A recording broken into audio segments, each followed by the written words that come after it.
Hey everyone, welcome to Mindless podcast number 6, our superhero podcast. I'm not the Punisher for copyright reasons, I'm the Retributor. The Retributor. I'm the above average man. No, I'm Uberman. We're more sensational one. Nah, Uberman. And due to copyright reasons and because of my glorious ginger hair, I am Redback. That's not cool, man. Anyway, so welcome Adam to the podcast. First time you've been on. Obviously, I'm Dylan. And I'm someone who studied Freud. No, I'm Matthias. And as Dylan said, I'm Adam. Pleased to meet you. So welcome to Mindley Ghibli. Indeed. A new bottle of rum this week. Cuban rum. Weirdly, I spent $135 on that bottle of Australian rum, and this $36 bottle of Cuban rum is better. Yes. Hands down. Hands it's made down. The homeland of rum. What do you expect? Viva la Cuba! Viva la Cuba! Are you talking about Cuba? Cheers. Yeah.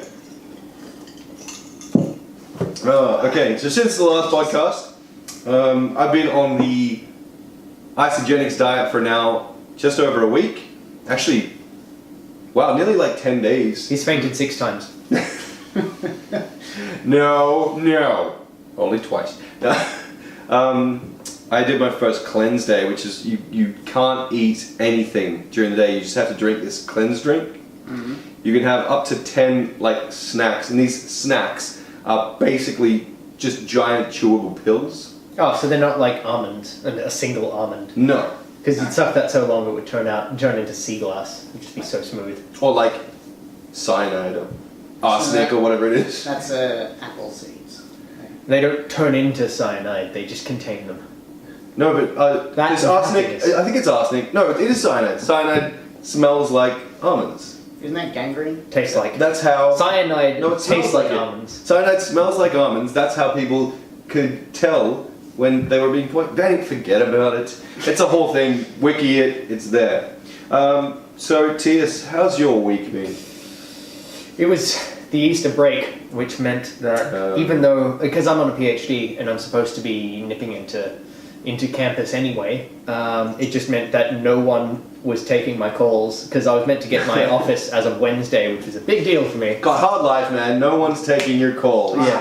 Fucking secretaries these days. No, but like, they're not my secretary, it's just like someone who works in the department who's meant to give me my key. And they're like, and you go back through the emails you have with this person who's not responding to their emails, and you see they're like, oh, you should contact Venkat. And I'm like, great! It was such a cool story, bro. The dragons were easily the best part. Oh man, I missed the best Mercy. bit. Anyway, yeah. It was, Adam, how have you been? Well, I've been pretty good, you know. It's a regular work week, though I went out. I've been socialising a bit more than what I normally do because for my regular depressing single life. But I also went to the movies last night with my brother. He's no longer been leading a double What life, did you and that's say? really depressing for him. I went and saw Fast and Furious 7. Oh, yeah. Okay, so have you seen Fast 6? Yes, I've seen that. Alright, so compared to Fast 6, give it a rating. Well, just comparing those two movies, like, the premise of the plot is infinitely better because it couldn't have gotten much fucking worse than Fast and Furious 6. So what I'm hearing is that the nosedive is proving inconsistent. This franchise. It was an enjoyable. There were some bits where, like as a random, non-specific example, wink, a car filled with characters from the movie tumbles down a cliff at hundreds of kilometers per hour for a couple of 100 meters, and people unbuckle their seatbelts and climb out with no injuries. Now, I have 2 instantaneous responses to that. My first is, the characters from a shitty franchise all rolling down a hill together in a car. That's lovely. And then my second thought is, Americans are so averse to seatbelts. I bet you that's like an advertising campaign for seatbelts in America. There are people coming out of the cinema like, holy shit! Holy crap! Did you know that you can roll down an entire hill in a car that's just rolling end over end and come out okay if you're wearing a seatbelt? Yeah, well, not only that, but this movie taught people that heroes and villains alike are very, very much protected by plot armor. Because even one of the villains, I won't name which one, for spoiler reasons, But he gets, through no hyperbole, he gets a literal multi-story concrete parking garage collapse on top of him, and then at the end of the movie he is put in jail with not even a scratch. So, note to everyone at home, buy plot armor. Solid investment. Yeah. Although I'm glad you mentioned from my nodding off the dragons in your story, because something that I'm ultra excited about, and I'm sure many of your viewers will be as well. Game of Thrones! Oh my god! 5. Season 5. 5. Sorry, my bad. Jeez. Yeah, so season 5 starts on Monday. So be prepared to fall in love with a new character and watch them die horribly at the end of the new season. That's what I love. Yes! Except for Jon Snow. Because he knows nothing. And therefore can't die. Did you guys see the Jon Snow is invited to dinner by Seth Meyers? So do you still get along with your father? He was beheaded. Yeah, they cut his head off. That's right. I never knew my mother. No. Yeah, so today's supposed to be about basically superheroes, because recently, a few days ago, the Daredevil came out on Netflix. Which we're going to watch today, to be ready to discuss it tonight. But we've been playing a superhero board game. Yeah. Obviously Powers has been out on PlayStation exclusive for a few weeks now. Which we also forgot to watch in preparation What for did it this say that episode. to now? Like 13 or something? Really? Maybe episode 9 tops, I'd say. Because they were up to 7 last time I saw. Yeah. Wow. Okay, cool. So obviously there's heaps of other ones, like Constantine's being threatened, is probably going to get cancelled.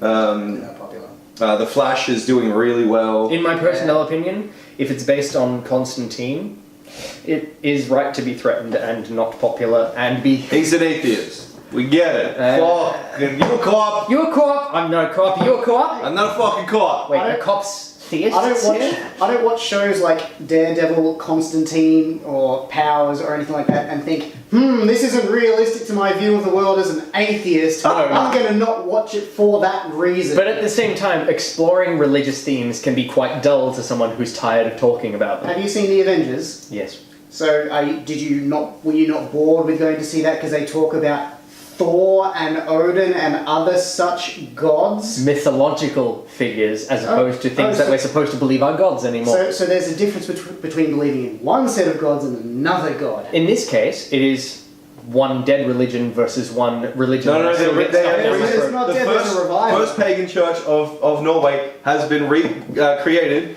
I saw an article about it recently. It's a massive revival. Yeah. Okay, fine. Minority religion versus a majority religion. I'm tired of hearing of the majority religion. Also, no part of it is expecting anybody to worship Thor. So what I'm tired of characters that people are supposed to worship. What superhero TV shows do you guys watch?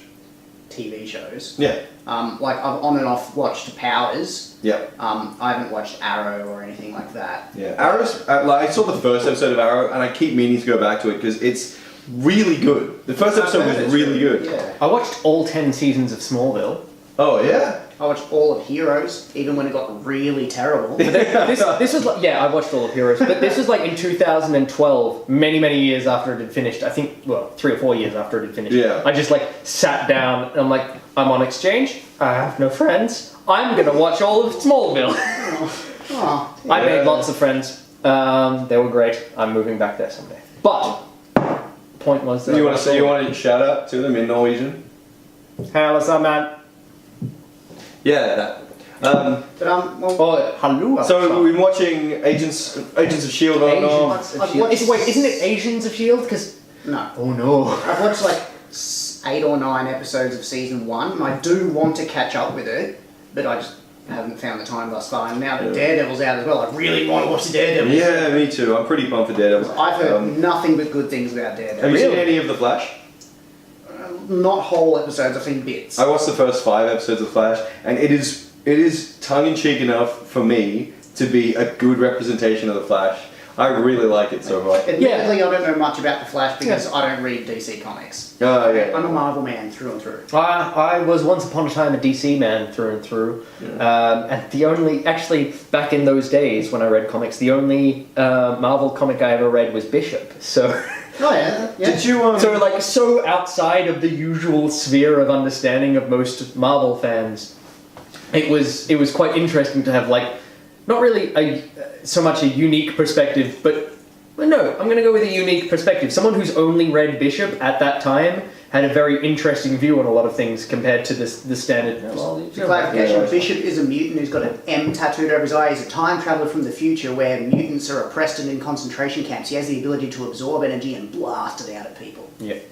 Cool. I'm a big fan of the Punisher. I've watched all his movies. Oh, yeah, sorry, Bishop was in the last X-Men movie, Yes, in Days of Future Past, yeah. and Yep. you even Yeah. see him use his ability, but for reasons that aren't really explained, he is kind of limited compared to himself in the comics. Yeah, yeah. Well, they obviously... Yeah, they don't want to give him an I-win card in that situation. No, but he isn't an I-win card. He already has a hard time, but they just made sure he lost under much more handleable situations than he usually... Yeah, I think they overpowered the Sentinels in Yeah. Days of Future Past as Yeah. well. Yeah, like even like my favourite X-Men, Iceman, Oh, I love Bobby Drake, like he did nothing useful in the final fight against the Sentinels. Like he iced up a door and then sat inside going, "Woe is me, we're all gonna die." Yeah. Like, come the shit on, man. You control thermal energy within like miles radius of yourself. Just kick some fucking ass. Yeah. And the thing, I was watching Bishop like getting energy rayed by 3 Sentinels, and I'm like, okay, so what he's gonna do? He's going to start blasting energy out of one of his hands and take out 2 of the Sentinels before he explodes. And then he just stands there being blasted and explodes. And I'm like, you took out precisely 2 fewer Sentinels than I expected. Yeah. Yeah. I don't think any of the Sentinels died in that whole scene. No. And that's fucking retarded. Like, they had Doesn't- Magneto. Yeah. They had, obviously, Professor X, who's fairly useless against Sentinels. Yeah. I wouldn't say fairly useless. I'd say entirely useless. Yeah, He they had has, Kitty, who's pretty fucking great. Yeah, but she was like Shadowcat. Kitty was certainly occupied. Yeah, occupied. that's true. That's something, the biggest thing that bugged me about that movie. Like in the original comic of Days of Future Past, it's somebody else, some newly introduced mutant, has the ability to send people's consciousness back in time, and Which is cool. and it's Kitty Pryde who's the one that's sent back. Whereas due to the popularity of Wolverine in the movie universe, Yeah. they just randomly and arbitrarily gave Kitty that same power and sent him back instead. I mean, what? For anyone who doesn't remember, Kitty Pryde is the one who can phase through walls. Shadowcat Yeah, is her Shadowcat. name. Like, they introduced all these other mutants in the movie, like half the time only mentioning their name once, and why didn't they Yeah. just introduce a new mutant with that Like, power? but Why let's- did they like- have to okay, let's recycle face For it. context, Bishop is one of these who doesn't even get a name drop. He just gets a, by the way, I'm here. I have a very, very distinct appearance. Check me out. But said character gets nothing and instead just has their powers piggybacked onto somebody else's unrelated powers.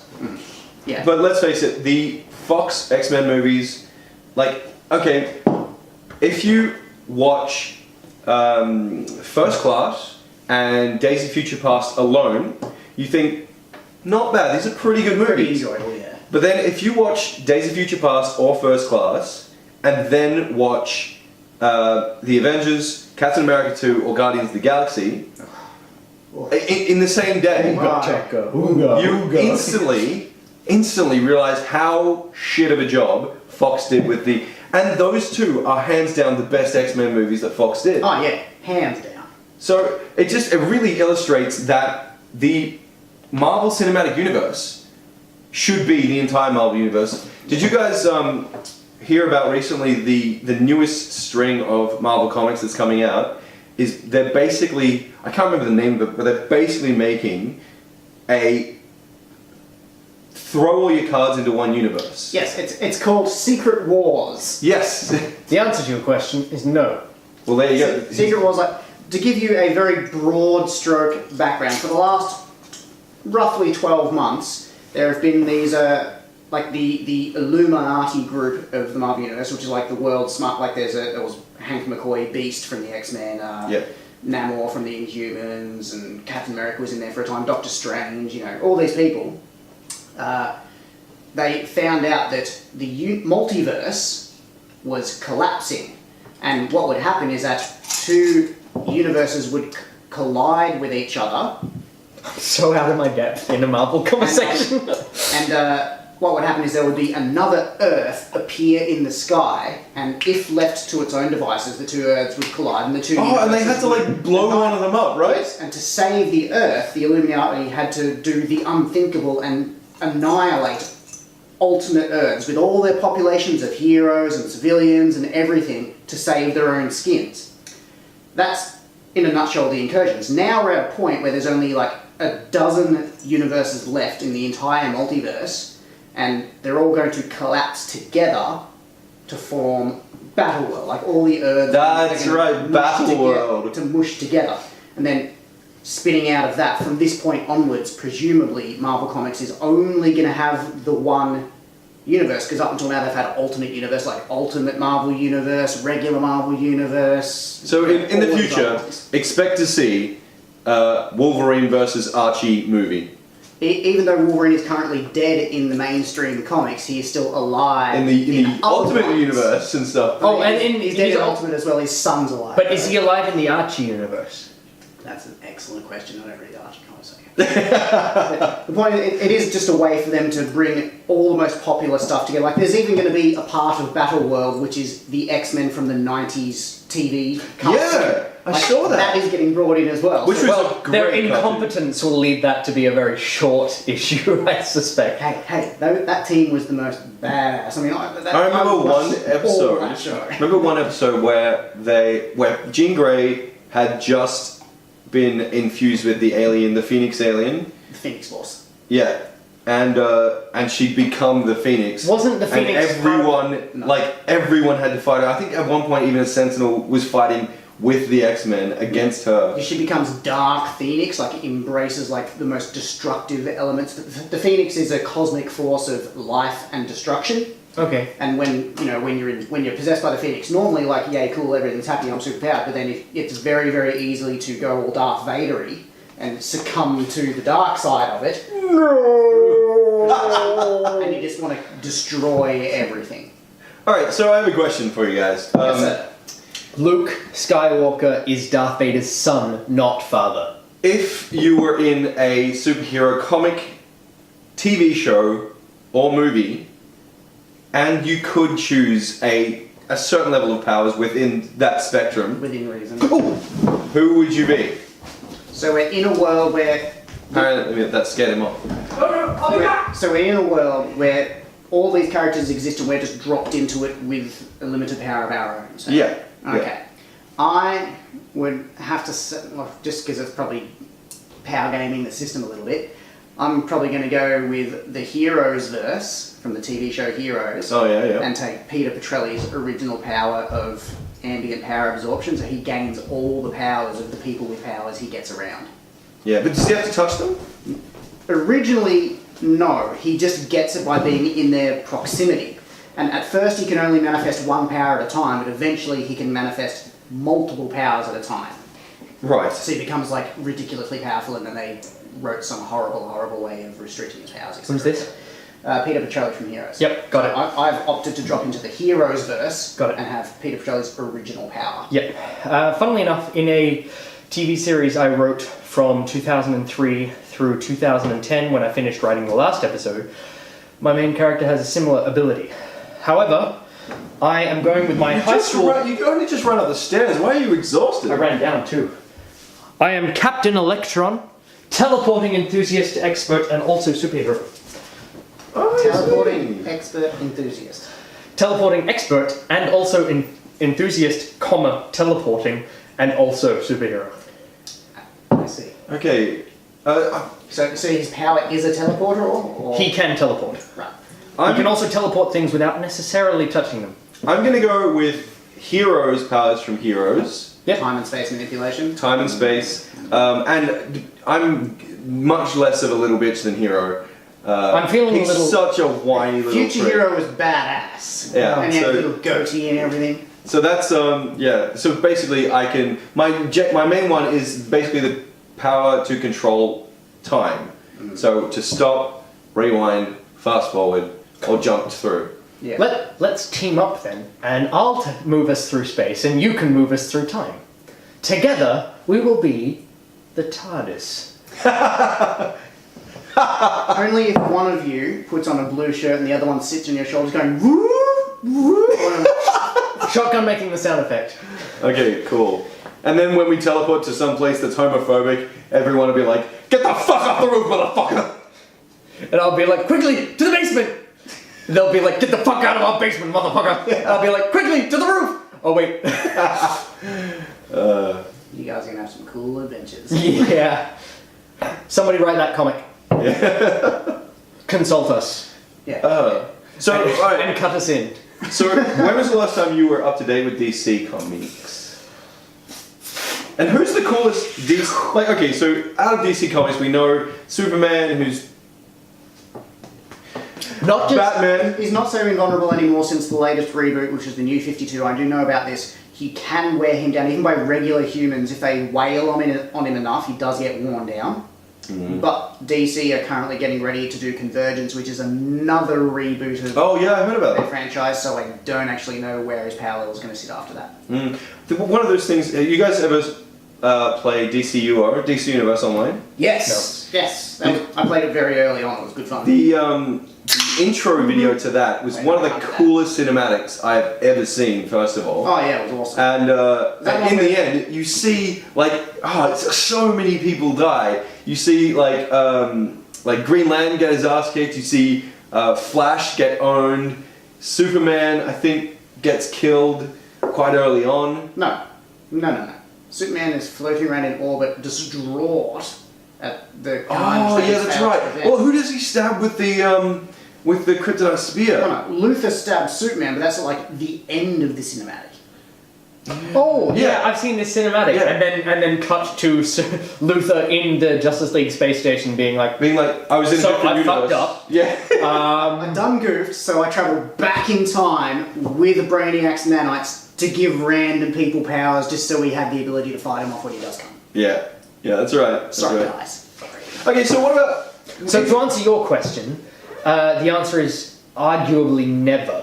When was I last up to date with even just the Green Lantern Wars? 2010 maybe. Yeah. Well, I say Green Lantern Wars. It was the Lantern Wars. I have all the Lantern shirts, by the way. Blackest Night. And, Yeah, Blackest Night arc.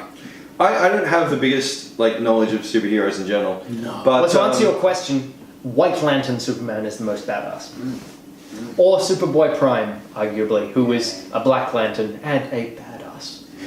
weirdly, it seems like the Marvel universe is kind of more popular amongst nerds, but the DC universe is kind of more popular amongst the world, which is interesting to me because I think the reason why DC is popular is because DC has interesting villains.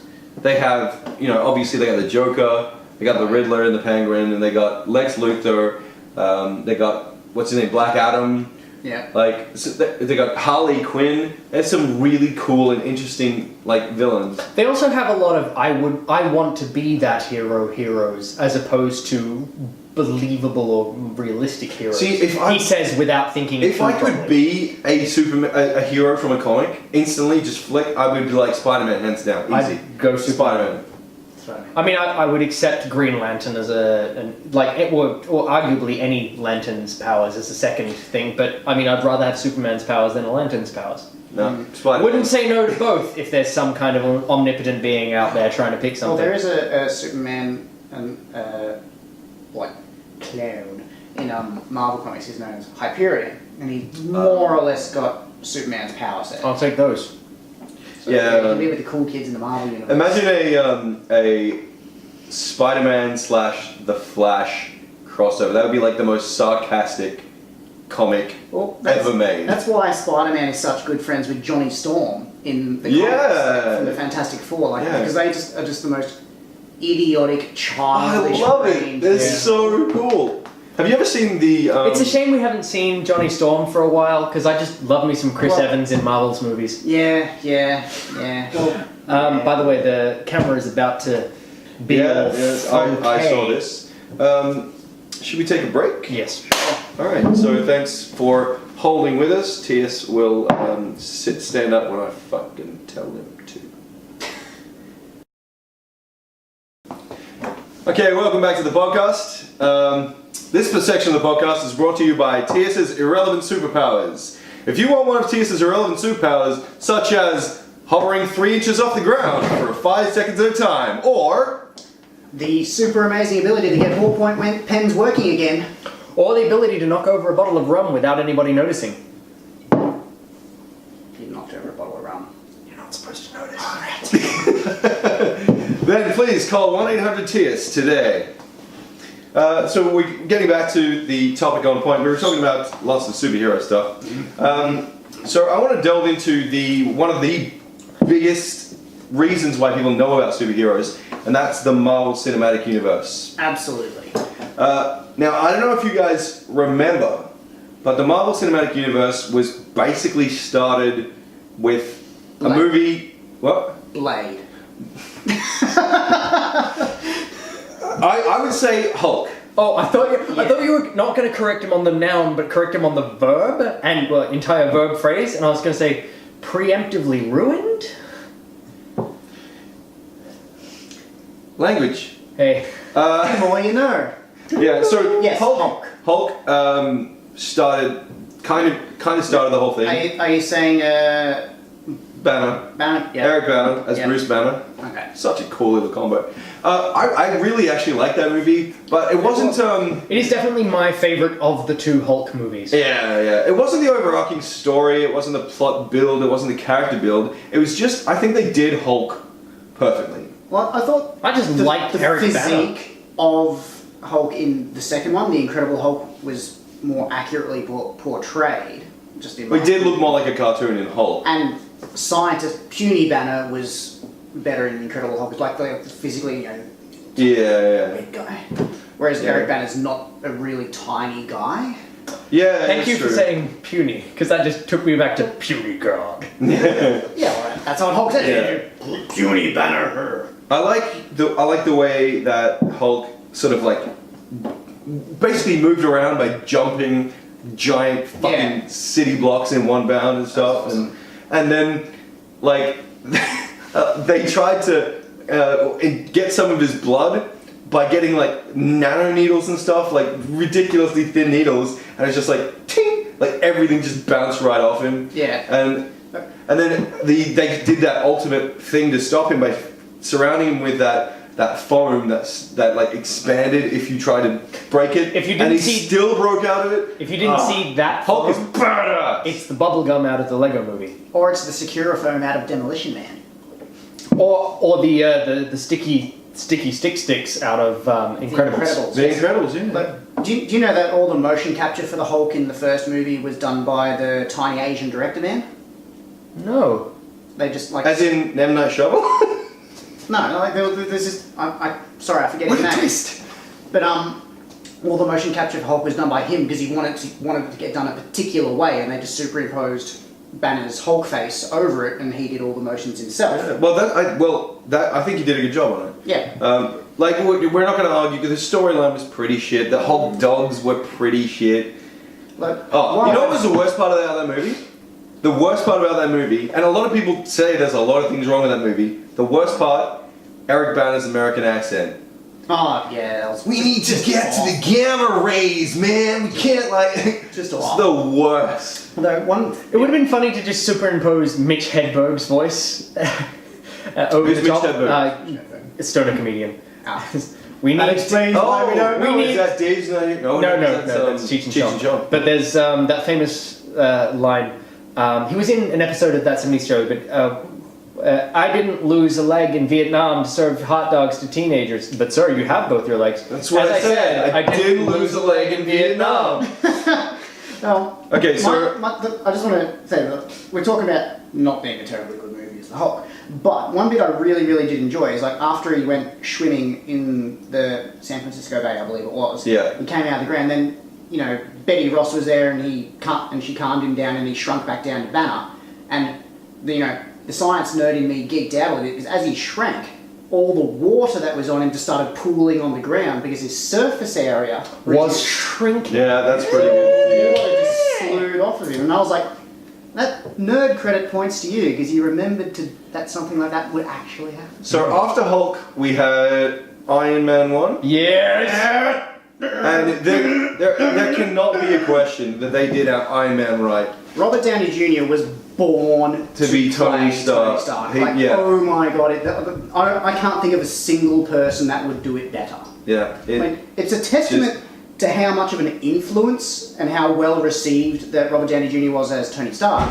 Because yes, Tony Stark in the comics did look a little bit like him in the first place, but now Tony Stark is Robert Downey Jr. Yeah. Yeah. And it also helps that Tony Stark is a horrible alcoholic, and Robert Downey Jr. is a recovering alcoholic. Yeah. So again, fucking great movie. I think that Jeff Bridges' character in that was on point. Oh yeah. I think that Gwyneth Paltrow is on point with Pepper Potts. Yeah, she did really well with that. I don't think anyone was miscast. I think the whole movie was done perfectly with cinematic, with music. Basically, Iron Man was done perfectly. And I think it set up a lot of the future Marvel movies in the way that they approached the comics versus real world aspect of it. Because, yes, it's this hyper advanced suit of mobile arming tank awesomeness. Remember that time he shot down that tank? Yes. There's not much else out of the movie that doesn't seem like it couldn't happen in our world. Yeah. So it drew that line where real world was on one side and the comics world, with all its rules, was on the other side, and it just got it right perfectly in the middle. And that was carried through the other Iron Man movies, and even Captain America 2 as well, which is Let's do that later. Okay, we'll come back. Yeah, that's important. Nerdgasm is a summary of Adam's phrasings on the matter. So after Iron Man, I believe Incredible Hulk was next. Yeah, so yes. I'm not going to run out and get a Hulk shirt and a Hulk DVD because Incredible Hulk was disappointing in general. I disagree. I was disappointed. there's a line from 30 Rock where someone's trying to describe what happened while someone had been in jail, and they're like, and they kept making Hulk movies, and they kept getting worse. I'm gonna take this is me being Tius describing what I thought about how Hulk 2 is made. Interested to hear where this is going. So the board of directors in there was like, okay, we've got Hulk, and he's this invulnerable, super strong, gets stronger the more mad he gets. Bad/good guy. What do we do? How do we have a bad guy who can be on par? Another Hulk. Let's make him even more mad and even more angry and even more ugly. But I think we got ourselves a movie. The Abomination is one of Hulk's most classic villains. Really? Yes. Didn't know. Ignorant. Learn you some before you criticise, boy. Dylan's impression was therefore not of a Hollywood studio, but in fact of a comic writer somewhere. No, but I'll mostly. Because the Abomination, the reason why I'm glad they went with the Abomination, because Blonsky, the character who became Abomination in the movie, is the character who becomes Abomination in the comics as well. Yeah, none of this Ant-Man crap. The point is that Hulk, at his regular Hulkness, is weaker than the Abomination. Hulkitude. But Abomination's strength is constant. Yeah. Whereas Hulk's strength increases with his rage. Yeah. And so it was perfectly out of the comics, because when Abomination becomes Abomination, he can never turn back to human, but he keeps his intelligence, whereas Hulk can turn back into matter and back and forth, blah, blah, blah, blah. Yeah. So it was well done. Okay. You're just stupid. Sorry. So, what was it? Oh yeah, so Another Hulk! He interrupted for a second with Ant-Man, which I will get to later. So after Incredible Hulk, there was Iron Man 2, which a lot of people view as being one of the worst movies. I liked it. I thought it was cool. Funny thing is, Iron Man 2 being one of the worst Marvel movies, it's still better than most movies out there. Yeah, it was still very well done. Yeah, I think they did Whiplash really well. I love what's his name. The guy who plays him, fucking... We still quote it. Mickey Rourke. Mickey Rourke. We still quote it in this house. We commonly say, that is not my bullet. There's no way what was after Iron Man 2? Thor. Captain America. Was Thor... Thor or Captain America, one of the two. Yeah, it was Thor first, which I love. Not a lot of people like it. I did like the first Thor. I thought it was good. It was a lot of good people think the introduction. romance arc was really tacked on, and I actually think it was kind of integral. I agree for that it was really really poorly tacked on. I don't agree. I don't say that it was terrible as a concept, and they shouldn't have even tried. I just think that what they ended up doing was not a strong attempt at it. It'd be interesting to see the director's cut. Listening to what you guys have been saying about this, my first thought is that Marvel was sitting there being like, Hulk, and then the audience is like, no. And then they're like, Iron Man? And they're like, oh yeah. Hulk? No. Iron Man 2? Alright, yeah. Thor? Yeah. Captain America? Yeah. So Captain America... Big three. Captain America and Thor came out roughly at the same time. Thor was about 3 months earlier, I think. And I really liked Thor, and I was a little bit disillusioned with Captain America. Like, I thought it started well, and I just thought it was just... I think it gave a good, like it was, like obviously it was an origin story movie. Yeah. But the biggest thing about Captain America's character is that he's a man out of time. Yeah, I think So that set it up. really It had was- to set that up. When you look at what happened after that, you needed the setup. Did you like Captain America? Face. Anyway. Do you like Captain America, the movie? No, I thought it was pretty bad. Okay, cool. I thought it was basically on par with Thor, but Thor explored too many themes that were much more interesting. Mainly in that there was an entire separate culture that we were exposed to in Fair. Yeah, that's fair. in the Asir or Asgard. Asir. Asgard. Yeah. Oh, I mean, Asgardians are called Asir. Yeah. Well, there's also the Vanir as well. God, Yes, bloody but they hell. don't live in Asgard. Thor, Odin's wife is a Vanir. Is she? Yes. Well, Things I this forget. guy's the comic we know. We wouldn't. All right. So, and then after that came many of our just probably would have been our favorite movie at the time. Mine's changed since, but that was The Avengers. Yes, the Avengers, yes. Ah, it was so well done. It was good. Let me just say, as my favorite character, Hulk. Wait, let me say, as my favorite character, Hulk. Good movie. Oh, yeah. and Hulk? Smash. One of the greatest. That whole movie, and actually my favorite scene from that movie. Everyone's got a favorite scene. We'll go through them. My favorite scene was when the giant space worm was coming towards them down the city block, and Hulk's just like walking up towards it, and Captain America's like, Dr. Banner, I think this is the time you need to get angry. And he's like, turns back, that's my secret. I'm always angry. And one hit just fucking annihilates. Yeah. It does remind me of that image on the internet of Luigi doing that to one of the bullet bills. It was the cover photo on my Facebook for a really long time. Amazing. I'll link you because when I did that, I got permission from the original artist to use it as a cover photo on my Facebook, so I can easily find the link again and credit the original artist who did a fantastic job. So what's your favorite scene Apart from the Avengers. from the Avengers? Look, the whole Battle of New York is kind of my favorite scene, but it does remind me of like the little bits, like I don't see how that's a party. But I love the memes on the internet that have appeared of that, where it's like, you know, Tony Stark's face saying, "Hold still, I'm bringing the party to you," and then it cuts to Romanov saying, "I don't see how that's a party," and then it cuts to the space turtle worm thing with like a whole bunch of confetti around it and a flyer in one of its like flippers that says "Happy Birthday." But wasn't your okay? I don't know. Feel free to remind me of his- things I loved even more his- about that film. Oh, Traditionally- yeah. Go. To be God. Yeah, that was awesome. Oh, that was a great line. But there's so many things I like about the movie, but I'm gonna have to pick two. Okay. Very short moments. One is when both during the Battle of New York.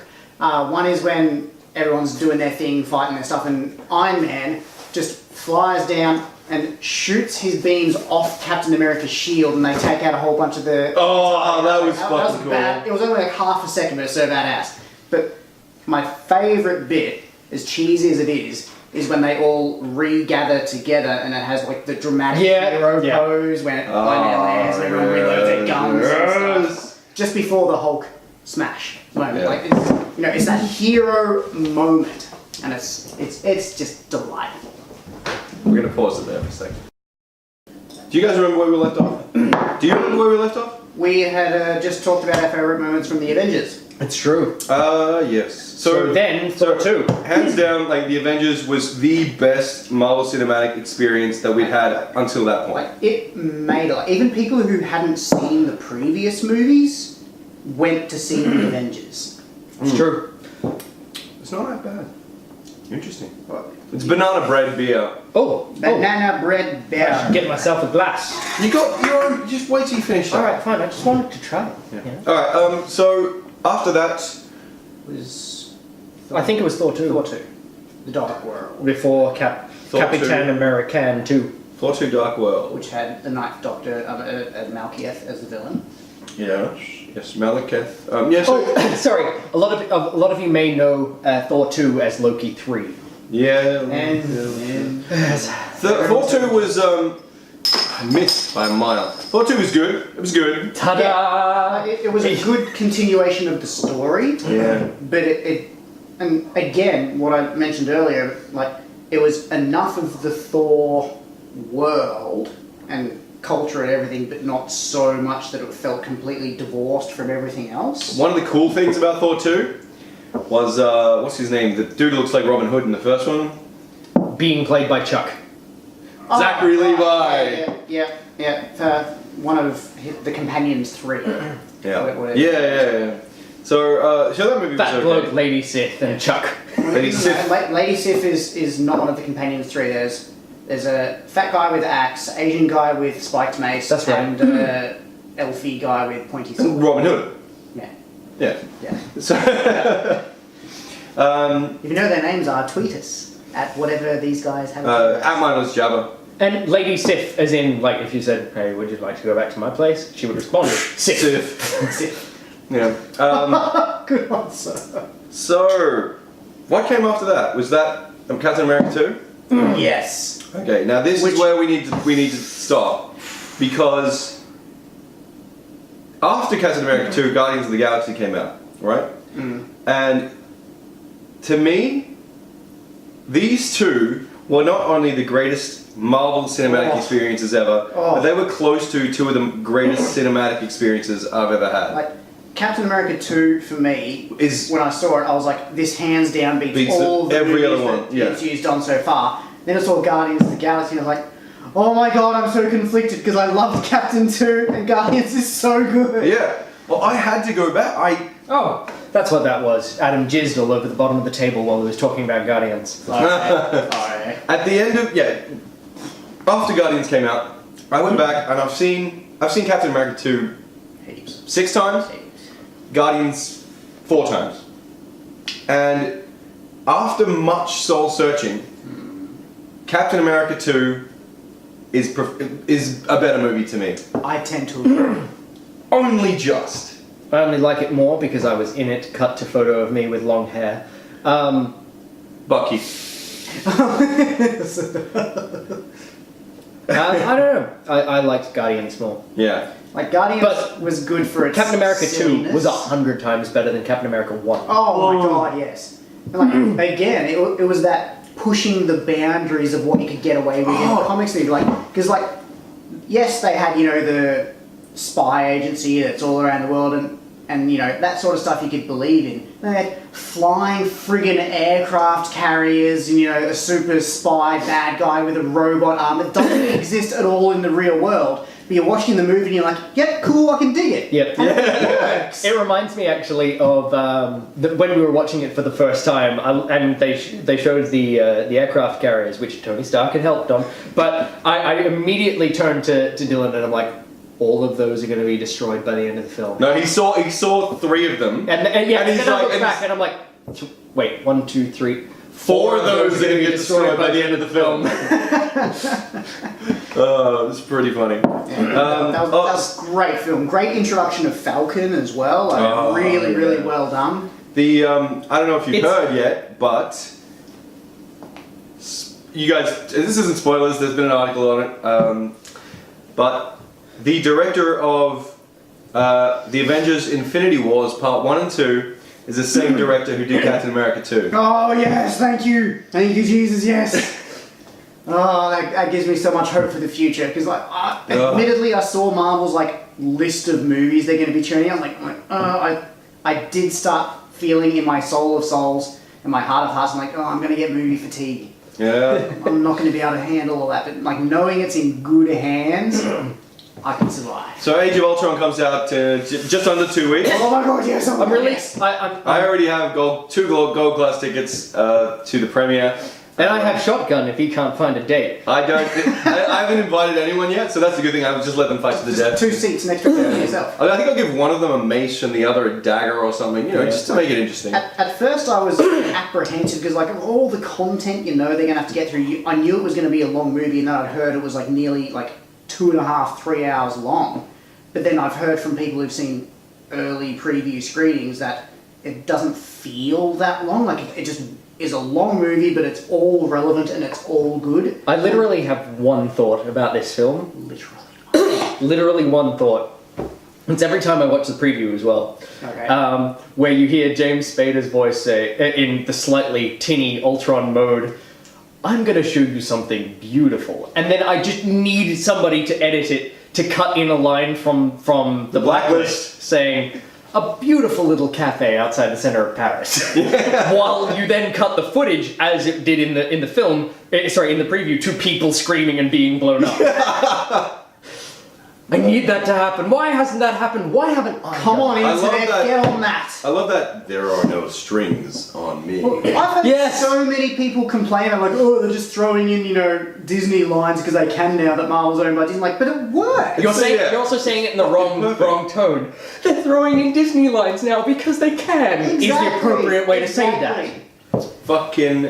Alright, so after that, Inhumans, is that next? Black Panther. Well, no, there's going to be Black Panther and Doctor Strange in there. Oh, Ant-Man! Ant-Man's next. Ant-Man! Yeah, so Ant-Man has caused a little controversy because T.S. brought up earlier, he thinks that Ant-Man is an Ant-Man because it's not Hank Pym. No. It's the second Ant-Man, which was... That's Scott Lang. That's not the problem. I was just bringing up Ant-Man as the note that Ultron is meant to be built by Ant-Man, not Tony Stark. Oh yeah, because Hank Pym created Ultron. I'm just, for reference, I'm bringing up the release date of movies just so we do talk about them. Good. Watch a lot of.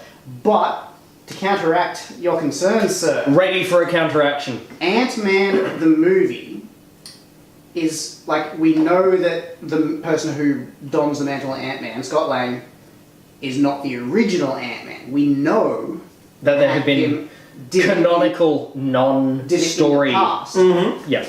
Like, it won't really be shown in the movie, but it'll be alluded to.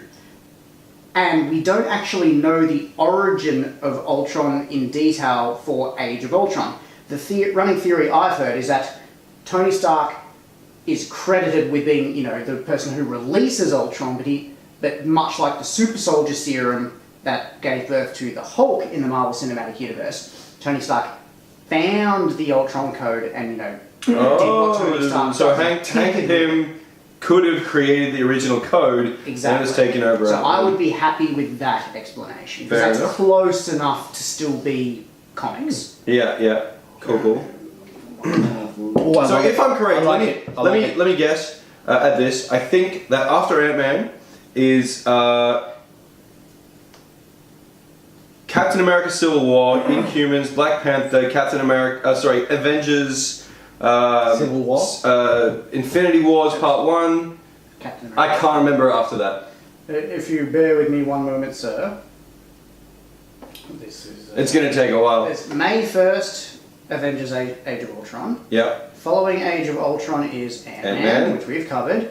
Following Ant-Man is Captain America: Civil War. Which we now know Spider-Man is going to be in an MCU movie, and please God, yes, let him be in this one, because he is pivotal He to is. the story of Yeah. Civil War in the comics. Because he Absolutely basically pivotal. creates the controversy by flipping sides. Yeah, like spoiler alert, there is the divide between Tony Stark and Captain America as to whether or not superheroes need to get registered as part of the Superhero Registration Act, which is a huge, huge thing in the comics. Captain America is all about personal freedoms, like, no, we don't need to register, that goes against what I believe in, blah, blah, blah. Tony Stark's like, but look at all the damage that's been caused, people need to be accountable, people need to feel safe. And at first, Peter Parker, as Spider-Man, sides himself with Tony Stark and reveals his identity to the world. This is in the comics, mind you. And then he sees what he believes to be the almost like totalitarian regime that Tony Stark is creating, almost unknowingly. Like it just, Unknowingly sees it or unknowingly created it? No, unknowingly created it. Stark has good intentions, but one thing leads to another, which leads to another, and things just get out of hand. And that's when Parker is like, shit, I've gotten on the wrong side of this. And he flips. He flips. And gets his ass beaten and gets rescued by the Punisher. My first thought is actually of the meme that's going around the internet of Hawkeye saying to Scarlet Witch and Quicksilver, if you step through that door, you're an Avenger. And then just Spider-Man swinging through. So I'm very much though. So I have to admit, the movie that's after Civil War is the one I'm looking forward to most. Doctor Strange. Doctor Strange. I forgot about Doctor Motherfucking Strange. Strange. Oh my god, yes. Benedict Cumberbatch. Great casting. Yeah. Great casting, and easily one of my most favourite characters in the Marvel comics. Like, in the comics, the magic side of things does tend to get a little bit neglected. Oh. Like, occasionally Strange is on an Avengers team, like he's one of the Illuminati I mentioned earlier. Does he eventually become one of the Inhumans as well? No. Oh, my bad. Inhumans, totally different thing. But yeah, the magic side of things tend to get a little bit neglected. And from the rumours that I've heard about how they're going to handle magic in the Marvel Cinematic Universe, I use magic in inverted commas for the cinematic universe because they're describing it as people being able to manipulate quantum effects to create what appears to be magical-like effects. Right. The flip side to this is that the magicians, in this case Doctor Strange and whoever trains him or whatever, are able to perform these effects through mental discipline. So they're explaining it in a scientific way that it's just quantum effects and all that, but they're able to do it through sheer will. So what have we got after Doctor... We haven't got that much time. What have we got after Doctor Strange? After Doctor Strange, we have Guardians of the Galaxy 2. Yeah! May 5th, 2017.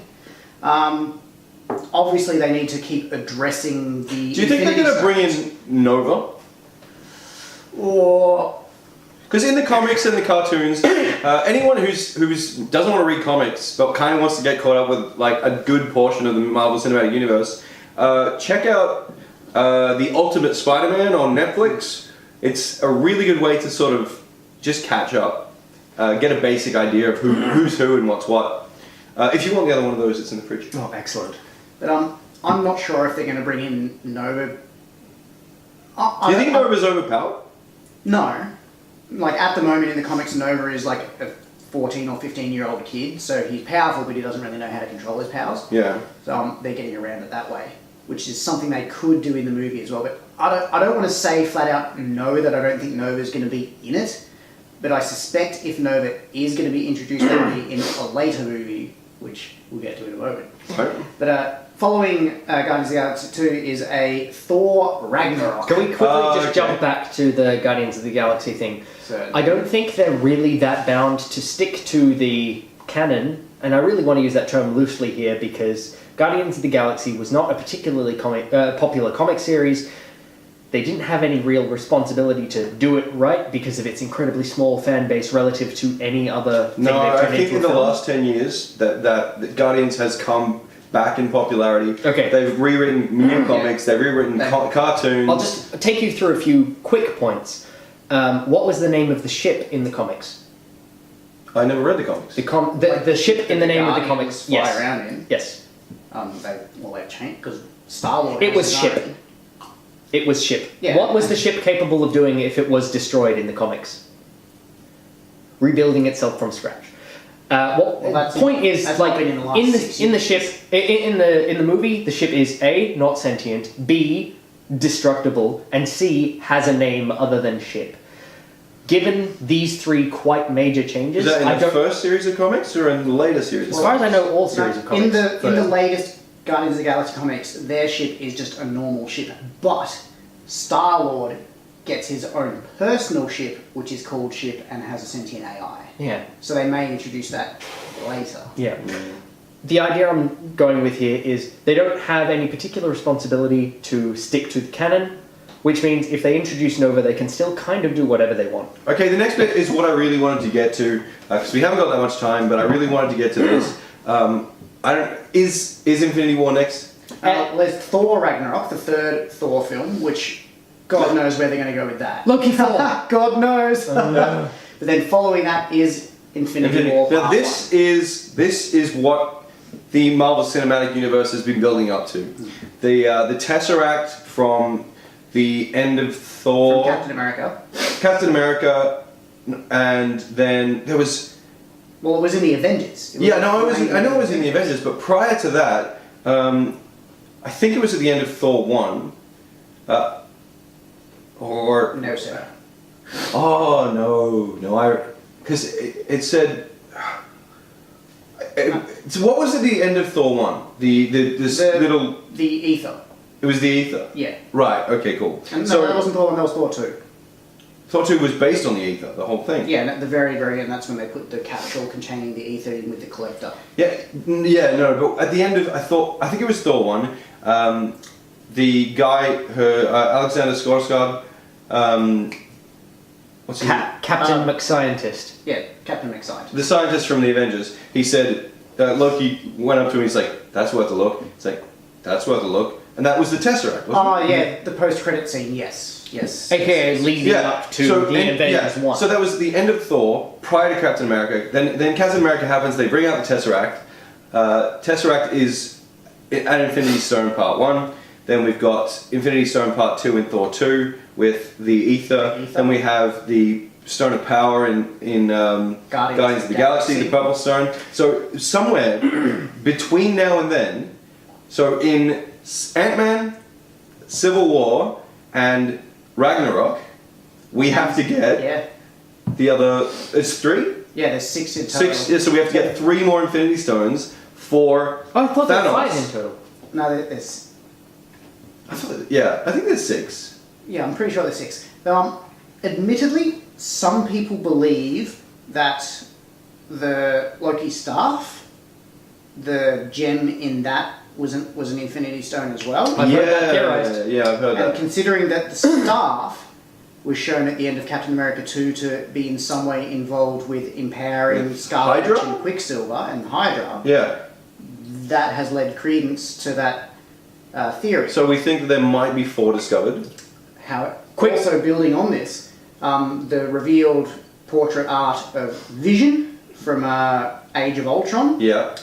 He has a yellow gem in his forehead, which in the comics, that's an emitter for like a solar radiation beam because he collects ambient solar radiation and shoots a laser out of his head. Right. Some people have speculated that they're going to ham-fist that into being a gem as well. Infinity Stone. Yeah. Just give quickly, him sentience. I can't show the people in the camera for copyright reasons, but this is a screen grab from Guardians of the Galaxy, so there are 6. 6. Yeah.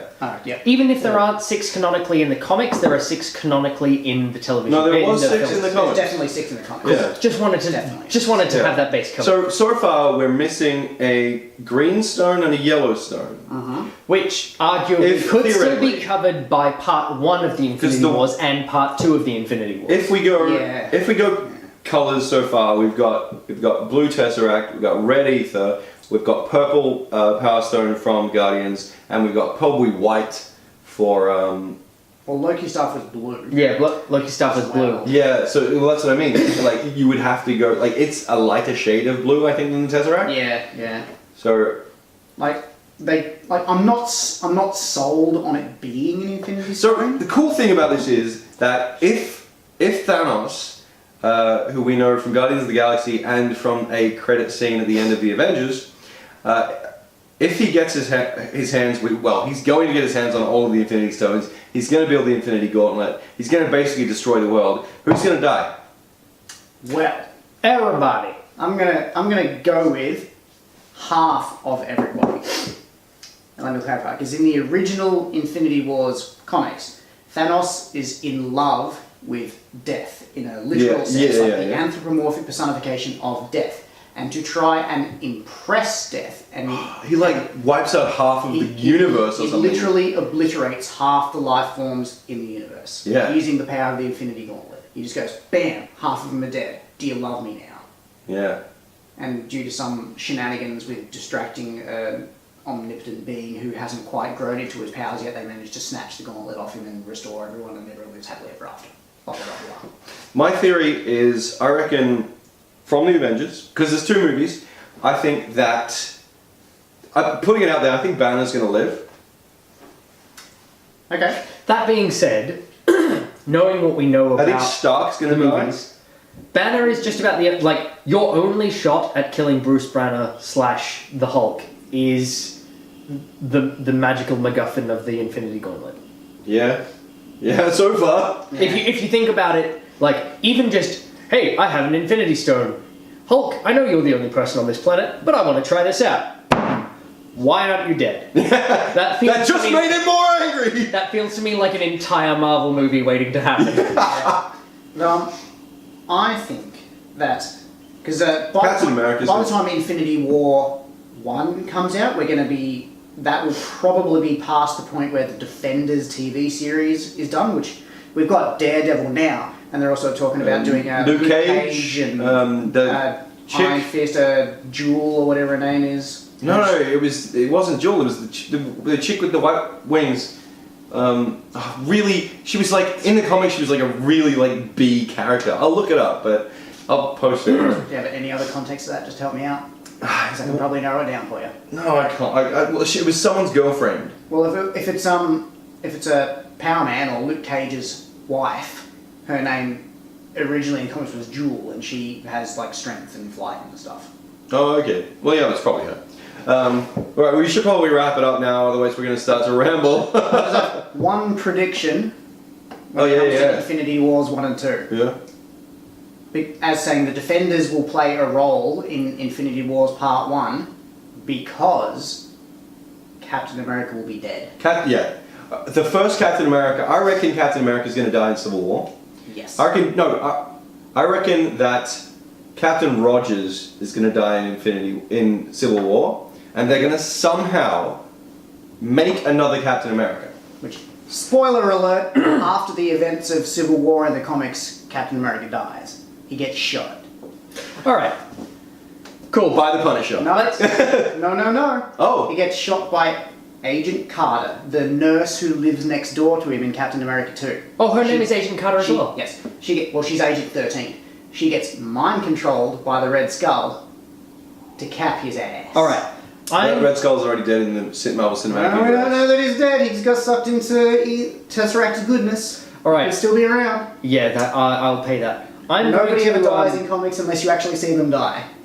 And even then, it's not guaranteed. Yeah, there was a Marvel comic where where the Punisher drove a steamroller over Wolverine, and as Wolverine's getting toothpasted, he's like, "You're really gonna regret this if you drive this over his head." That sounds like something that Deadpool would do to Wolverine. Now, because we are running desperately low on time, I'm going to shorthand the rest of this. Hypothetical. Would you watch another Marvel movie? No. Yes. Yes. Yeah. Yeah. Alright, cool. Dylan, T.S., Adam. Thanks for having me, guys. It's been great.